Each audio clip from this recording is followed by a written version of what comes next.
Bonjour et bienvenue sur Pascal Aquarium, la chaîne du terrariophile en tongs, parce que tu peux pas être un bon terrariophile si tu n'as pas des tongs. Aujourd'hui, je vais vous faire un petit update de mes bernard l'ermite. Non, ils sont pas morts, ils sont en très bonne santé, ils sont super contents et tout.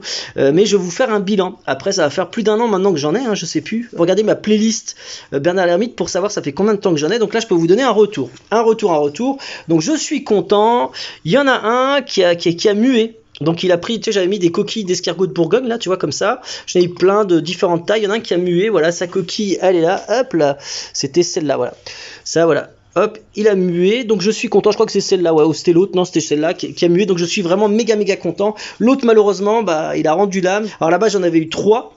Et donc j'ai déménagé. J'avais déménagé entre temps. Et il y en avait un qui était sous terre. Tu vois, il était sous terre. Et malheureusement, bah, le déménagement était, je pense, ouais, était trop brutal. Et comme il y avait un trou, bah, et vous savez qu'un bernard l'ermite, bah, quand il est en dehors de sa coquille, il est très vulnérable. Donc du coup, bah, il est mort malheureusement. Déjà, ce que je dois en dire après tout ce temps d'acclimatation, alors ça mange à peu près de tout. Donc moi, de la carotte, de la pomme, de la courgette, à peu près de tous les légumes. Ça mange aussi des croquettes pour chien. Là, d'ailleurs, elle est là, elle est en train de prendre de la mousse. Et du coup, alors il faut un point d'eau douce. Donc là, c'est là. Et un point d'eau salée. Voilà. Il faut des cachettes. Et alors, la journée, malheureusement, ils passent la majeure partie du temps sous terre. Ça, c'est un truc que j'ai pas capté. Ils sont tout le temps sous terre. Ils sortent très peu la journée. Dès que j'arrive la nuit, dès qu'il fait noir, alors là, tu les vois, ils sont dehors en train de s'amuser et tout. Et dès que j'allume la lumière, clac, tu les entends. Pop, ils ont peur en fait. Ils sont craintifs. Alors, en nouveauté, donc, ce que je peux dire, donc, c'est que c'est plutôt nocturne. Donc, je les manipule pas. Donc, du coup, ils sont plutôt craintifs. Et voilà. Donc, et ils vivent la nuit. L'autre truc, c'est que ça me dézingue tous mes végétaux. Ça, je suis vraiment dégoûté. Moi qui voulais faire quelque chose qui fasse un peu naturel, bah écoute, pas de peau, je peux pas. Je peux pas parce que ils font des trous, ils déracinent tout, ils becquent les racines. C'est voilà, ça là, tu vois, ça c'était une plante que j'avais achetée à Ikea à 1,50 €. Regardez mes précédentes vidéos. Bah elle était énorme. Bah là, regarde, hop, ça te met les racines à vide pour ce qui reste, pour ce qui reste.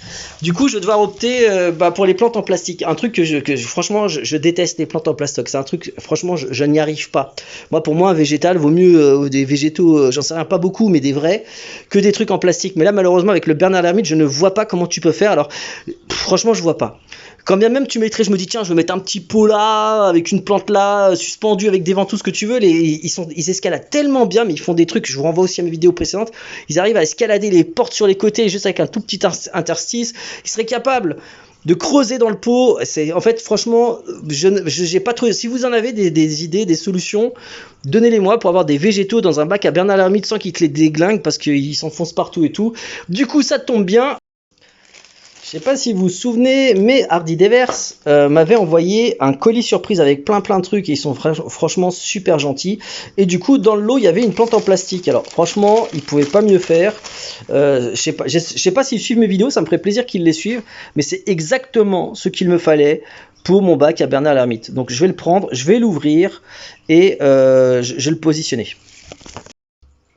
Et voilà, c'est exactement ce qu'il me fallait. Tu peux lui donner la forme que tu veux en plus, voilà. Et donc elle est bien verte, j'ai envie de te dire.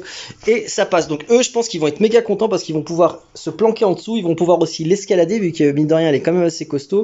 Et là, pour le coup, ça craint rien. En termes de déco, bah vous avez vu qu'il y avait du bois. Pareil, ça, je vous renvoie à ma vidéo précédente de la racine. Ici, il y avait une partie en sable. Alors là, comme tu peux voir, la partie en sable, elle est... Alors, il y avait une partie terrestre et une partie sable, parce que vous savez, le bernard l'ermite vit entre les deux mondes, en fait, un petit peu. Donc, il naît d'abord dans la mer, mais après, quand il est adulte, il vit un peu, plutôt dans un aspect un peu forestier, mais jamais trop loin du sable. Donc, il peut être amené à côtoyer les deux univers, ou même il côtoie les deux univers, vu que ça s'adapte super bien. Mais là, du coup, bah, il remue tout, il mélange tout.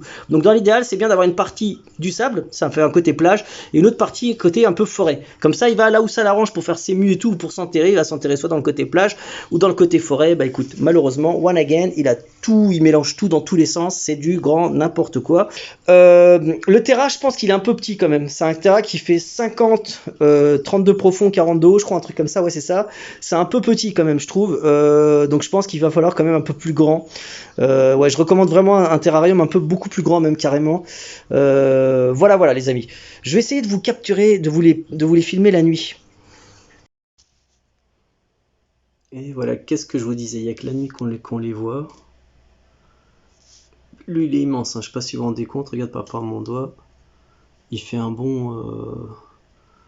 Bah, je sais pas, mais il est gros. Et les autres, ils sont où? Bah, alors, bonne question. Là, je vois que celui-là. Hop. Elle doit être plantée encore. Je sais pas. Je vous montre, regardez-moi ce monstre, comment il est gros. Enfin, moi, je trouve qu'il est énorme, hein. Après, il y a beaucoup plus gros, évidemment, mais... pour ma part, ouais, je le trouve bien gros, hein. Tac. Allez, un bond dans les 6 cm. Attends, je vois pas trop là. Attends, si je prends bien... Après, c'est la coquille, hein, mais bon. Allez, 5 cm et quelques, je pense, je dirais. Parce qu'il faudrait le prendre peut-être plus au milieu, mais au milieu, on voit moins bien. Attends, fais voir. Là, ça serait de là, ouais, 5-6 cm plutôt. De bout à bout. Petit rush de dernière minute, regarde là le Bernard l'ermite qui a rejoint une coquille naturelle, je suis trop content. Tu vois, il y avait ça là, il y avait des coquilles, tu sais, les coquilles peintes là, c'est pas très cool. Bon bref, je vais pas rentrer dans les détails, mais là regarde, hop, il a rejoint, bah attends, il s'est planqué là-dedans. Une belle petite coquille, regarde-moi ce petit mignon. Hop là, regarde comment il se cache dedans. Lâche-moi Michel. Regarde. Et voilà. Là il est planqué là-dedans, bon bah voilà, hop, regarde, ah il va ressortir, c'est trop bien, vas-y mon petit poteau. Regarde comment il est mignon. Ah, attends, vas-y, regarde, vas-y. Oh, regarde comment il est chou. Ouais, il est un peu craintif. Alors moi, j'avoue, c'est normal.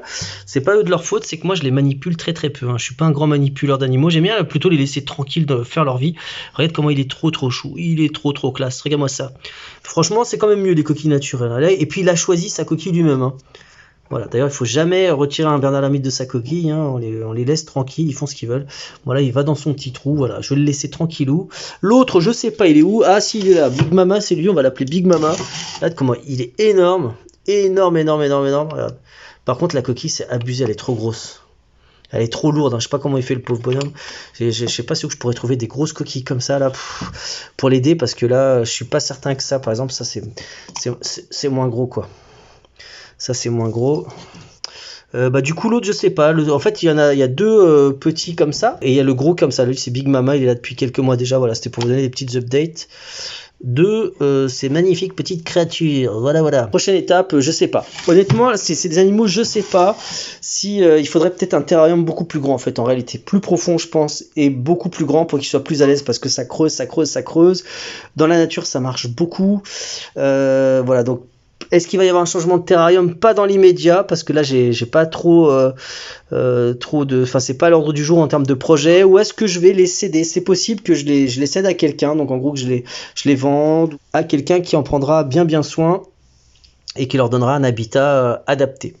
Voilà les amis. Je vous dis à bientôt dans d'autres vidéos.